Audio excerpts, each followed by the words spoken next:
বলিউড ইন্ডাস্ট্রিতে ফের শোকের ছায়া। ৮১ বছর বয়সে প্রয়াত হলেন বর্ষিয়ান অভিনেতা বিজয় কৃষ্ণ। ঠিক কী কারণে তার মৃত্যু হয়েছে তা এখনও প্রকাশ্যে আনেনি তার পরিবার। অভিনয় জীবনে একাধিক স্মরণীয় চরিত্রে নজর কেড়েছেন তিনি। সঞ্জয় লীলা বানসালি পরিচালিত এবং শাহরুখ খান অভিনীত ২০০২ সালে মুক্তিপ্রাপ্ত দেবদাস সিনেমাতে বাবার চরিত্রে তার অভিনয় বিশেষভাবে প্রশংসিত হয়েছিল।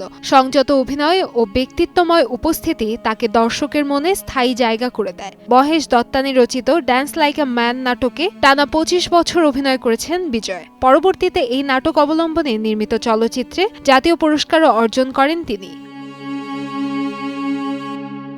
দক্ষিণী চলচ্চিত্র জগতের পরিচিত মুখ হলেও হিন্দি ছবিতেও কাজ করেছেন তিনি। উল্লেখযোগ্য সিনেমার তালিকায় রয়েছে পিকে, গান্ধী এবং ফ্যান্টম। অভিনেতা পরিচয়ের পাশাপাশি তিনি ছিলেন একজন পরিবেশবিদ। পরিবেশ রক্ষা এবং শিল্পকলার পৃষ্ঠপোষকতায় তার অবদান বিশেষভাবে প্রশংসিত। একই সঙ্গে পারিবারিক ব্যবসার সঙ্গেও যুক্ত ছিলেন তিনি।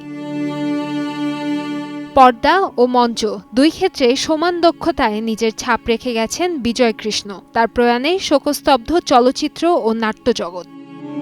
কান্তাময়ী স্নেহা, সময় সংবাদ, ঢাকা।